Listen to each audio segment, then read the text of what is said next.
Gorila ringi ya msituni mwaka 81 kupinga adui na siasa mbaya pamoja na kuua wananchi.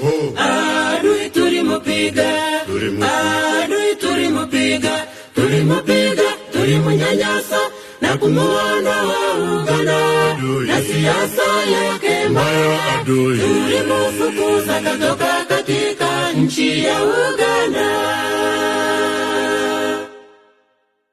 Watu wote walimwambia adui, NRM itakushinda, itakupiga ikuondoa Uganda, ukimbie bila kibali.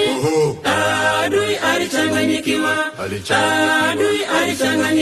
akapotea alipotoka na kuacha njia yake. Alisahau silaha zake, tulimufukuza katoka katika nchi ya Uganda.